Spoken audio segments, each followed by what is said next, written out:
The incident we'll talk about in today's video is based on a real-life event that began on a date the world would never forget, June 28, 1914. A quiet Sunday morning that started like any other in Sarajevo, the capital of Bosnia and Herzegovina. Still rubbing its eyes under the soft summer sun, unaware that before the afternoon clock would strike, a single gunshot would echo through its narrow cobbled streets and rip apart not only a city or a region, but unravel a tapestry of alliances, empires, secrets, and bloodlines that had been stitched together for centuries, and the man at the center of it, Archduke Franz Ferdinand, heir to the Austro-Hungarian throne, was preparing for what should have been a ceremonial visit alongside his wife Sophie, Duchess of Hohenberg, both unaware that every step they took that morning was drawing them closer to the hands of fate. For what neither knew was that a small group of radical nationalists had already taken position along the royal motorcade route, carrying bombs and pistols, their hearts beating louder than their weapons, and behind their youth-driven anger lay decades of unresolved tensions, ethnic strife, imperial arrogance, and the collapse of old diplomatic orders. But the story does not start there. No, because to truly understand what happened on that warm June day, we must journey back not days, not months, but a full 47 years earlier, to the ashes of the Franco-Prussian War in 1871. When Otto von Bismarck stood victorious, the German Empire newly proclaimed in the Hall of Mirrors at Versailles, and Europe trembled beneath the weight of a new power, triggering a delicate balance of forces that made peace itself a weapon and diplomacy a chess game played with lives. And in this strange new world of suspicion and armament, where even alliances were traps and treaties were swords and velvet, men began building a future that they didn't understand. A future built on fear, on pride, on whispered deals made in smoke-filled rooms of palaces. And among those who grew up watching these tensions harden into borders and borders harden into resentments was a boy named Gavrilo Princip. Born in 1894 in a poor Serb family in Bosnia under Austro-Hungarian rule, a boy frail in body but burning with fire in heart, who read more about injustice than he ever read about hope, and who was recruited as a teenager into a secretive underground group called Mlada Bosna, Young Bosnia, that believed assassinations could awaken nations. And as he trained quietly with others under the guidance of the infamous Black Hand organization from Serbia, the world above him walked proudly in suits, oblivious that beneath the surface, the soil was rumbling with rebellion. And it was this soil, soaked in political humiliation, ethnic divide, and imperial overreach, that birthed the moment when Franz Ferdinand decided to visit Sarajevo in June 1914, ironically on the day of Vidovdan, a holy day for Serbs commemorating their defeat in the Battle of Kosovo in 1389, a date so emotionally loaded that even fate might have hesitated. Yet no one in Vienna thought it inappropriate because the Archduke believed in reforming the empire, in giving Slavs more autonomy, in breaking from the rigid militarism of his father's era, and yet that very openness made him a threat to the radicals who feared that peace would mean permanent subjugation. And so, as his car rolled through the streets of Sarajevo that morning, passing crowds both curious and cold, a failed bomb attempt shook the motorcade, injuring others but sparing the Archduke, who in a moment of loyalty chose not to flee the city but instead to visit the hospital, where the wounded were taken, a decision that would rewrite the next 100 years of human history, because in rerouting his car without informing the driver clearly, the vehicle made a wrong turn onto a side street where Gavrilo Princip, shocked at the chance encounter, stepped forward and pulled his pistol from his coat, and with trembling hands and frozen breath, fired 2 bullets, one striking Sophie in the abdomen, the other tearing through Franz Ferdinand's neck, and within minutes both lay dying, their blood staining the open car. The silence of Sarajevo shattered by screams, footsteps, and the crackling birth of catastrophe. For as news spread across Europe, the webs of alliance tightened like nooses, and what could have been an isolated tragedy turned into an unstoppable avalanche as Austria-Hungary blamed Serbia, Serbia turned to Russia, Germany stood behind Austria, France supported Russia.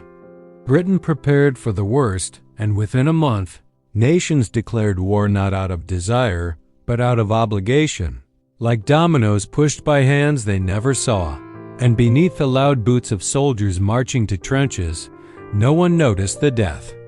of reason, the suffocation of diplomacy, or the millions of mothers who would soon hold empty cradles. Because the assassination wasn't just an act of violence, it was a match struck in a room soaked in gasoline. And what followed was not one war but a chain of conflicts, betrayals, genocides, revolutions, and a complete reshaping of the modern world. For even after the trenches were filled with silence and the armistices signed, the resentments, the economic collapses, the national humiliations, all became fuel for the next fire.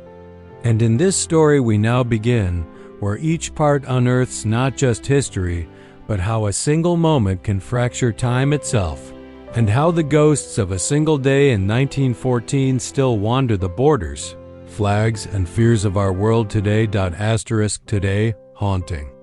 Every diplomatic handshake, every border skirmish, every whispered threat behind closed doors, because that single act of violence in Sarajevo had not only killed 2 people in a car, it had given birth to an age of mechanized slaughter,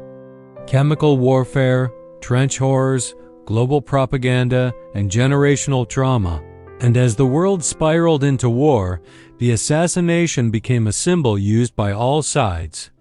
Austria-Hungary painted Princip as a terrorist, Serbia raised him as a martyr,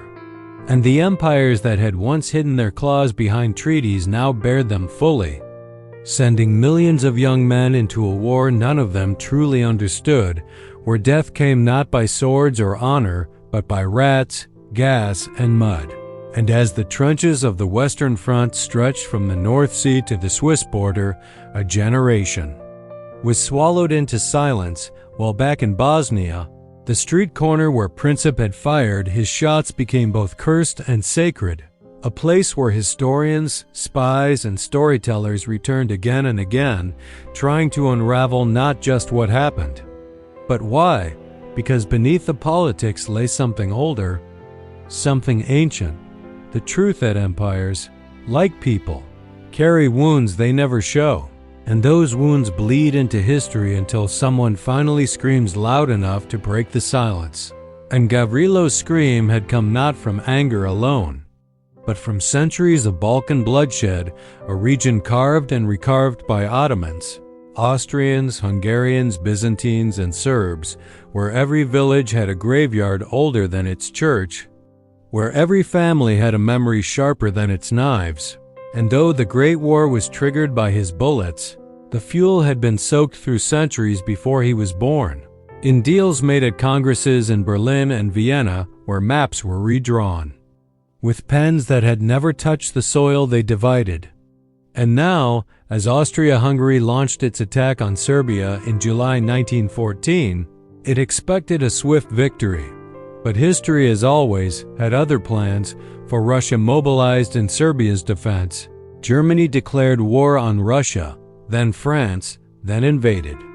Belgium to reach Paris, dragging Britain into the war. And like a river breaking its dam, the battle lines of Europe flooded every field, factory, and family. And back in Sarajevo,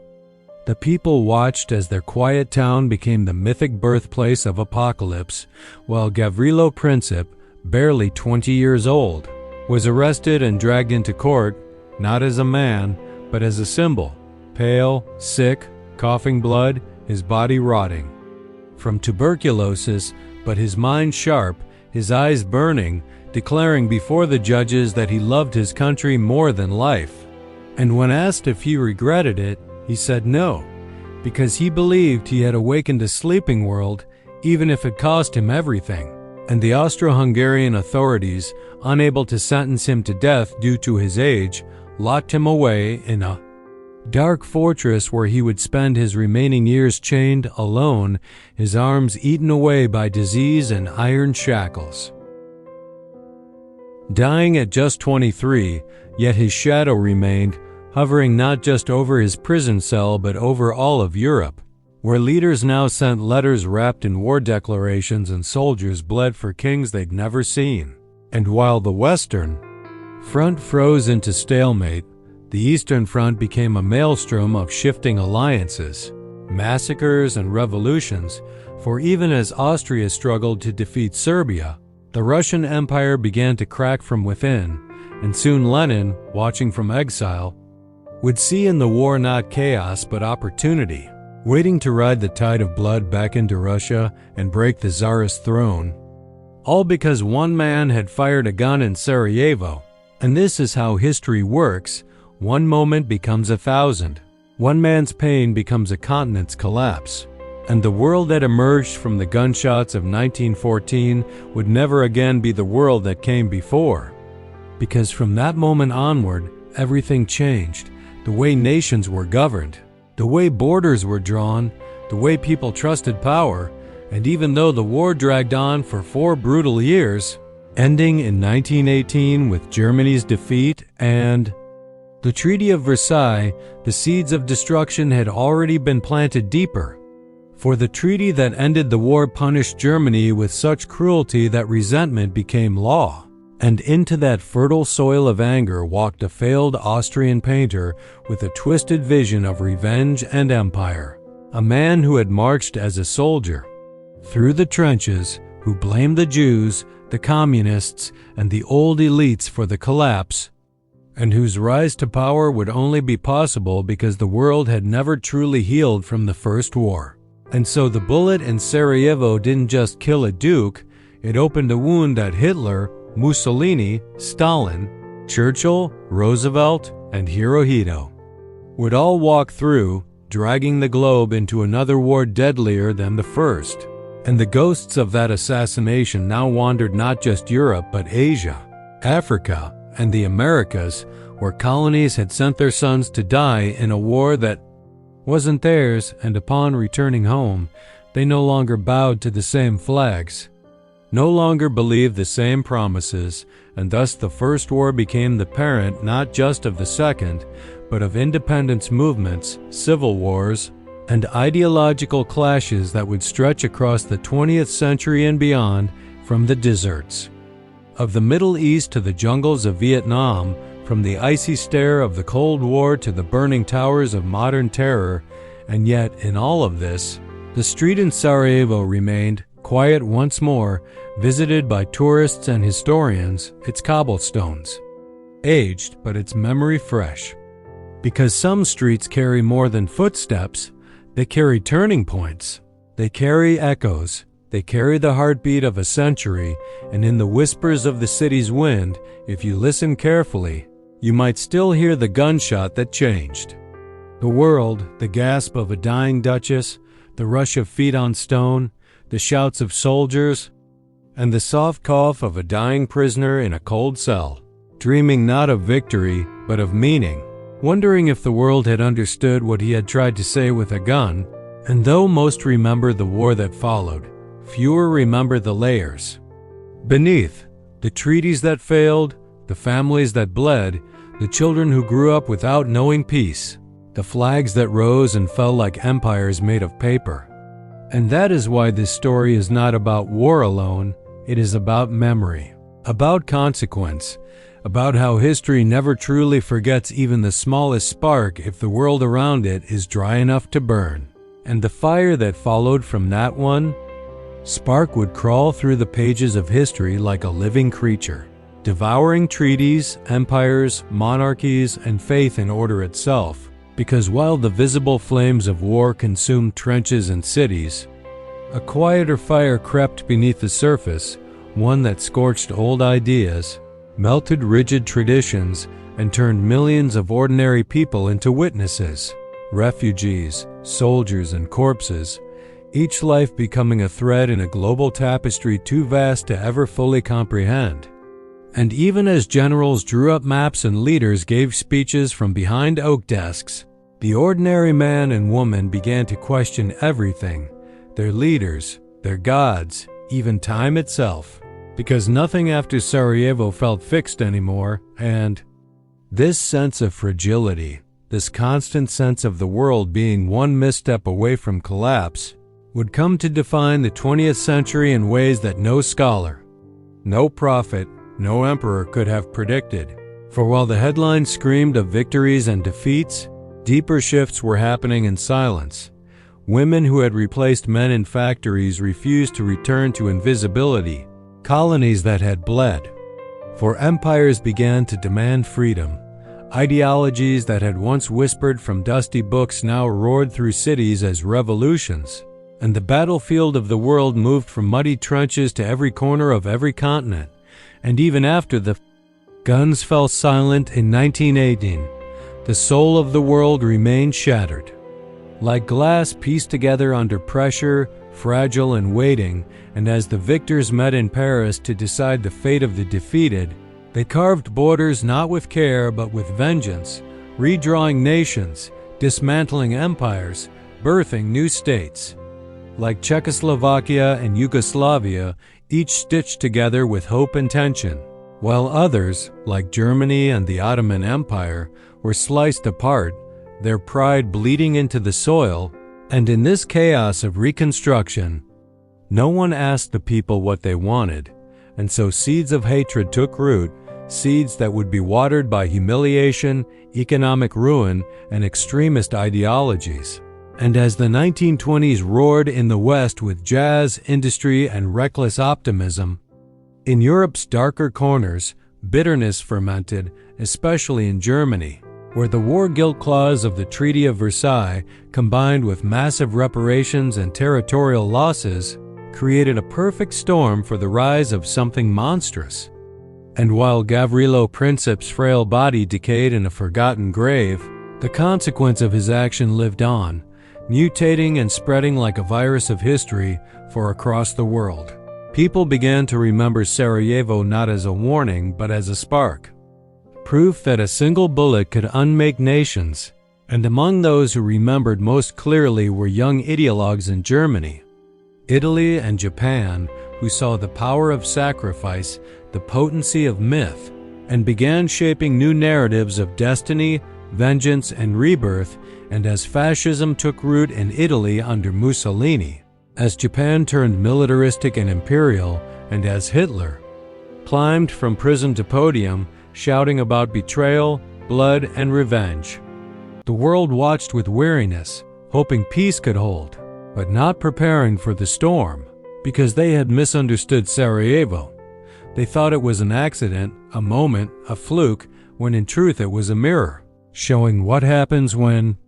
arrogance walks hand in hand with ignorance, when pride trumps dialogue, when history's lessons are shelved in favor of slogans. And so the 1930s unfolded like a slow-motion repeat, with aggression unchecked, treaties broken, and appeasement offered like bread to a beast, until finally, in 1939, when Hitler's tanks rolled into Poland and the Second World War began, many whispered that the war had never truly stopped, that 1914 had never ended. It had only changed masks, and indeed, in the background of this new war's thunder, Sarajevo's echoes were still sounding. Because the borders it birthed were now battlegrounds, the ideologies it unleashed were now doctrines of genocide, and the children born under its shadow were now adults carrying rifles. And as cities burned and civilians fled and tyrants rose and fell, the truth became impossible to deny that a single act, however small, when done at the right moment in the right place, can echo through generations like a scream that never fades. And by the time 1945 came, and Hiroshima burned and Berlin fell, and the world stood blinking in the radioactive light of a new atomic age, people again asked how it had come to this. And again the trail led backward, past Normandy and Stalingrad, past Dunkirk and Pearl Harbor, past Munich and the Great Depression, all the way to a young man on a Sarajevo street with a pistol in his coat and a belief that violence could awaken justice. And though the world tried to bury that belief under layers of peace treaties, Cold War doctrines, and economic unions, it never truly died because the questions he raised of identity, of power, of freedom, were questions the modern world still cannot answer. And so the Cold War began not with a declaration, but with a silence filled with nuclear threats, spy games, proxy wars, and ideological battles fought in Korea, Vietnam, Africa, Latin America, and the Middle East, where each conflict carried echoes of colonial borders, imperial arrogance, and the same belief that might makes right. And all the while, the street in Sarajevo remained, now with a plaque, a museum, a few tourists taking photos, unaware that beneath their feet lies the ghost of a century, a place where time cracked open and the river of history changed course forever. And perhaps this is the true legacy of that assassination, not just the wars it caused, but the questions it refuses to let us forget. Questions that still burn in every refugee camp, every dictator's speech, every shattered city, questions about who gets to rule, who gets to resist, what makes a rebel a terrorist or a hero, and whether peace is truly possible in a world built on unresolved trauma. And as we move deeper into the 21st century with new technologies, new threats, new divisions, it's worth remembering that we are never as far from Sarajevo as we think, because the past doesn't sleep. It waits, it watches, and when forgotten, it returns, not always with bullets, but sometimes with silence, with slow divides, with whispered hatreds until suddenly the world changes again. And we realize that history is not behind us, it is within us. And Sarajevo was not just the start of a war, it was the start of an age where history became fire, and we, the generations to follow, still carry its smoke in our lungs. And though we cough through the modern air filled with the fumes of progress and pixels, the smoke from Sarajevo still curls unseen into every parliament debate, every border dispute, every protest chant that echoes through tear gas and flash grenades. Because the century that followed that June morning was not a clean line of progress, but a jagged, blood-streaked spiral of memory, trauma, retaliation, and redefinition. And as the Cold War gripped the globe in frozen hostility, its iron curtain dividing not just Europe but ideas, identities, and alliances, it was the same ancient dance of fear and pride that began on that street corner in 1914, which now spun the superpowers into an arms race that could annihilate the world in minutes. And while leaders spoke of peace with trembling lips, they built arsenals beneath mountains, missiles in silos, submarines beneath the seas, all pointing fingers disguised as weapons, and the people, caught in between, lived decades knowing that a single misunderstanding, not unlike the missteps of empires in 1914, could end everything before anyone could even ask why. And so Sarajevo became not just a memory but a warning woven into the very fabric of geopolitics. And as the Berlin Wall rose in the heart of Europe, splitting families, histories, and dreams in two, it stood not just as a symbol of Cold War tension, but as a monument to the divisions born from imperial arrogance, unresolved grief, and the relentless echo of violence. And through the decades that followed, from Cuba to Cambodia, Angola to Afghanistan, the shadows of Sarajevo's bullet ricocheted through jungle wars, desert insurgencies, palace coups, and ideological purges, each shaped by the lines redrawn in the name of peace after the Great War. Lines which ignored cultures, tribes, ancient rivalries, and silent wounds. And every time a bomb fell on a village whose name was never printed in newspapers, every time a coup overthrew a leader chosen by his people, every time a general raised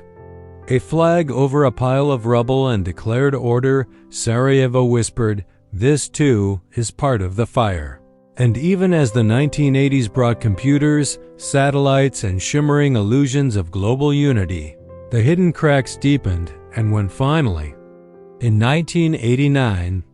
the Berlin Wall crumbled under the weight of human voices chanting freedom, it seemed for a moment that perhaps the shadow had lifted. But the 1990s proved otherwise, because it was then that history's most haunting irony emerged, that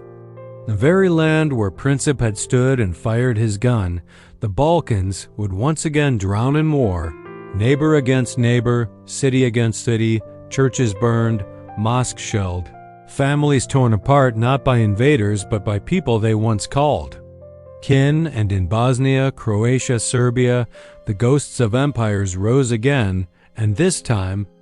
the killing fields bore names that echoed with ancient pain.